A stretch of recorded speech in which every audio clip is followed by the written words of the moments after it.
Chapter 19 of A Short History of the World by H.G. Wells. The Primitive Aryans.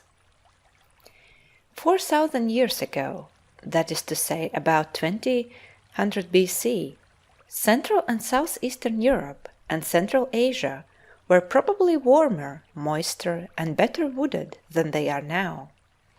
In these regions of the earth wandered a group of tribes, mainly of the fair and blue-eyed Nordic race, sufficiently in touch with one another to speak merely variations of one common language from the Rhine to the Caspian Sea.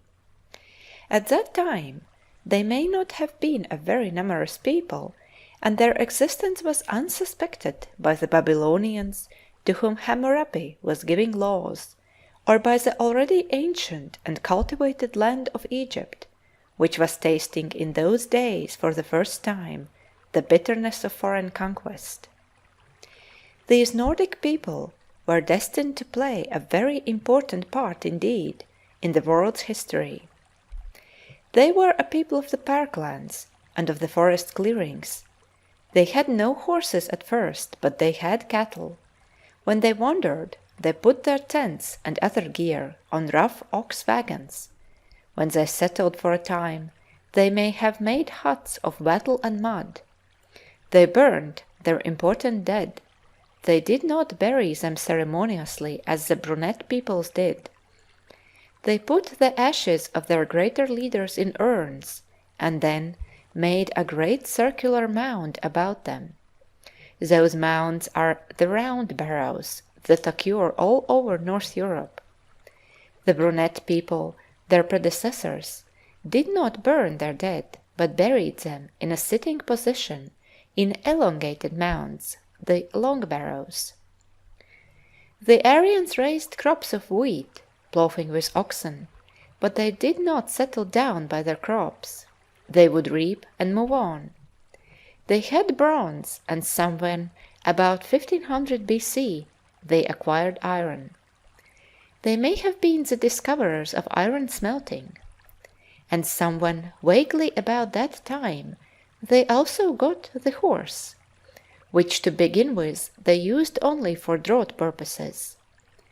Their social life did not center upon a temple like that of the more settled people round the Mediterranean, and their chief men were leaders rather than priests. They had an aristocratic social order rather than a divine and regal order.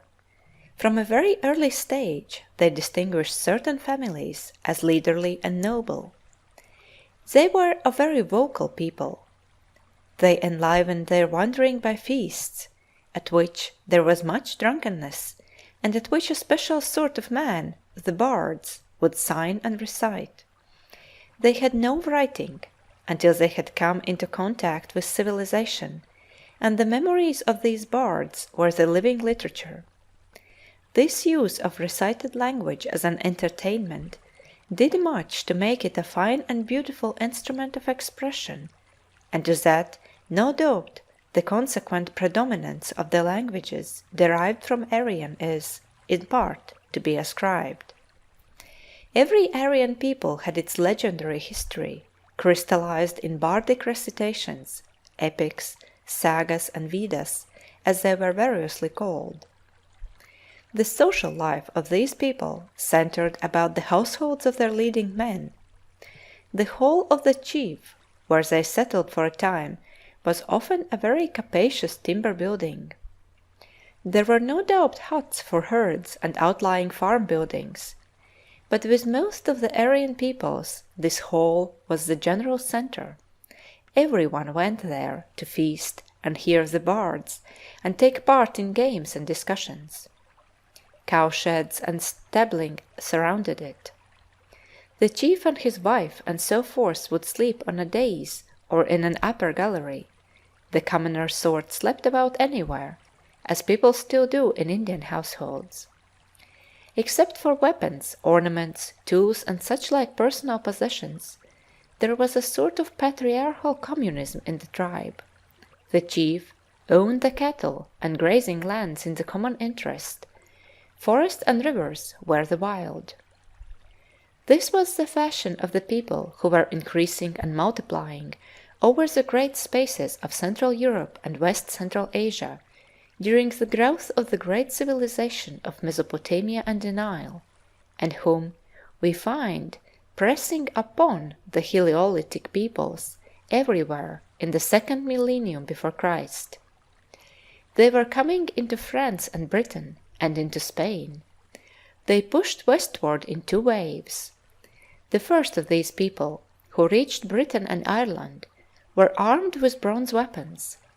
They exterminated or subjugated the people who had made the great stone monuments of Carnac in Brittany and Stonehenge and Avebury in England. They reached Ireland. They are called the Goidelic Celts. The second wave of a closely kindred people, perhaps intermixed with other racial elements, brought iron with it into Great Britain, and is known as the wave of Brittonic Celts. From them the Welsh derive their language. Kindred Celtic peoples were pressing southward into Spain and coming into contact not only with the Heliolithic Basque people who still occupied the country, but with the Semitic Phoenician colonies of the seacoast.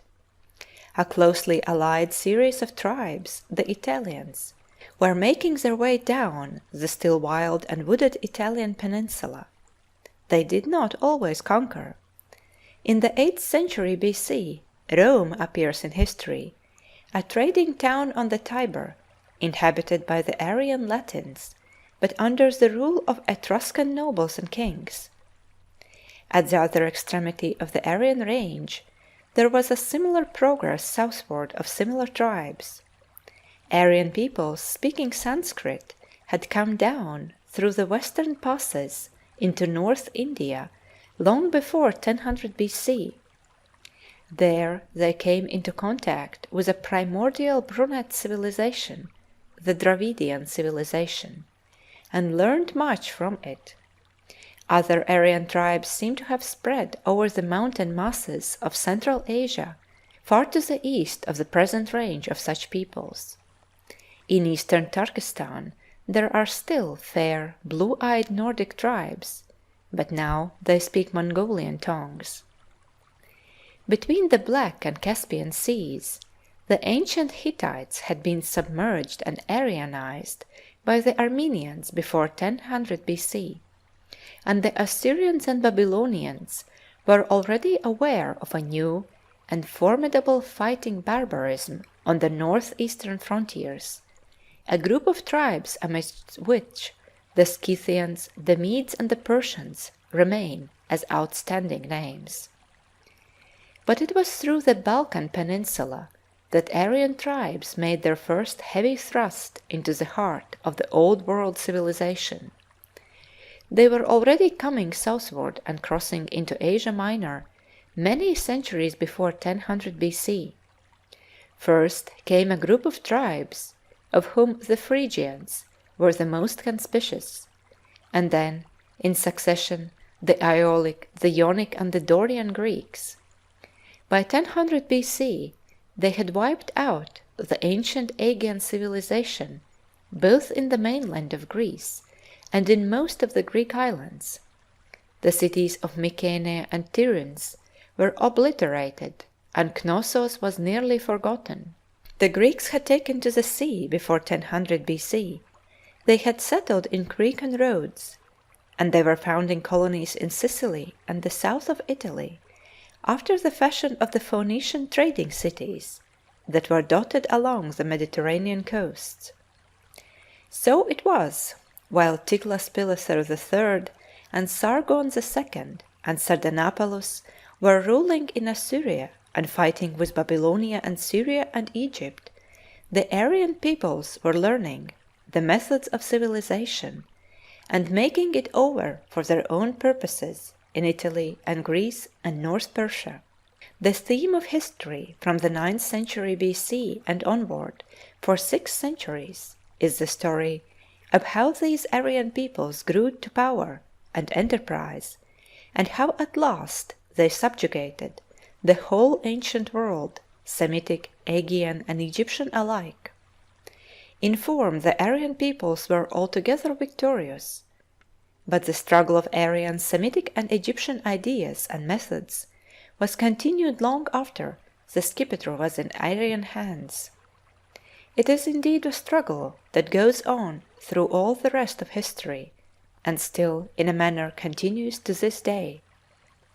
End of chapter 19.